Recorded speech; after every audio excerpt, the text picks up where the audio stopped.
এইটা দেখছেন চুচুড়া ইমামবাড়া হাসপাতালের চিকিৎসক এবং চিকিৎসা কর্মীরা তারা আজকে প্রতিবাদ জানাচ্ছেন তরুণী চিকিৎসক খুনের প্রতিবাদ, যেভাবে নির্যাতন করে খুন করা হয়েছে তার প্রতিবাদে আজকে কালো ব্যাজ পরে বিভিন্ন রাজ্যের বিভিন্ন হাসপাতালের চিকিৎসক, ডাক্তার, স্বাস্থ্যকর্মীরা তারা আজকে প্রতিবাদ জানাচ্ছেন। এই কাজটা আর্জিকর হোক বা যে কোনো জায়গায় হোক, এটা জঘন্যতম নিকৃষ্টতম একটা ঘটনা। এটা কোনোভাবেই মেনে নেওয়া যায় না এবং আমার মনে হয় যে হয়তো ডাক্তারের হওয়ার জন্য এটা হয়তো ধামাচাপা করছে বা তাকে ধরার চেষ্টা হচ্ছে, কিন্তু আসল অপরাধী এবং আসলে এই ঘটনার পূর্ণ তদন্ত হওয়া দরকার, যাতে এই ঘটনা কোনোভাবেই কোথাও রিপিট না হয়।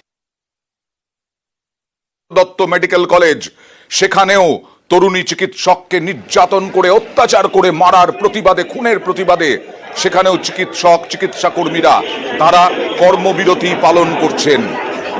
জরুরি পরিষেবা সচল রেখে আউটডোর সহ সব পরিষেবা বন্ধ। সাগর দত্তে শুধুমাত্র জরুরি বিভাগ চালু। ডিউটি করতে এসে একটা কলকাতার মেডিকেল কলেজের বুকে এই ধরনের ঘটনা ঘটেছে, তাহলে পেরিফেরাল ইনস্টিটিউশনে যারা রাজ্যে সিস্টার যারা কাজ করে তাদের নিরাপত্তার অবস্থা তো কি, সেটা আমাদের আগামী দিনে ভাবতে হবে। এইটাই আমাদের সকলের দাবি, যাতে ভবিষ্যতে আমাদের কারুর নিজের প্রিয় স্বজন, বন্ধু বা ছেলে মেয়েকে ডিউটিতে পাঠিয়ে মনে না করতে হয় যে আজ রাতের পর কাল সকালে কি খবর পাবো।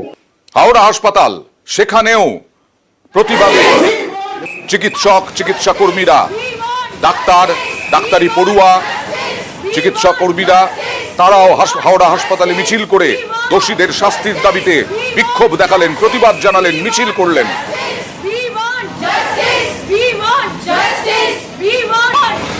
আর বাঁকুড়া সম্মিলনীতে প্রতিবাদে পিজি, ইন্টার্ন ও হাউস স্টাফরা সকাল থেকে হাসপাতালের সামনে অবস্থান, বিক্ষোভ।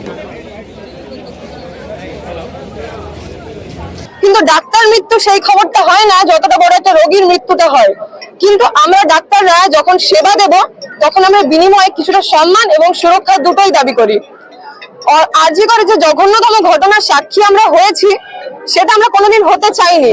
এটা অবিলম্বে উচ্চ পর্যায়ে তদন্ত হোক, তদন্তের পরিপ্রেক্ষিতে যে দোষী হবে সর্বোচ্চ শাস্তি পাক, এবং একই সঙ্গে এটাও আমরা দাবি করছি যে প্রশাসন ওখানে বসে আছে, এই প্রশাসককেও সরাতে হবে। আগে দেখা যাচ্ছে ডাক্তারবাবু বলে কোনো কিছু নেই, সব বন্ধ। কি চাইছেন এখন, কি করবেন?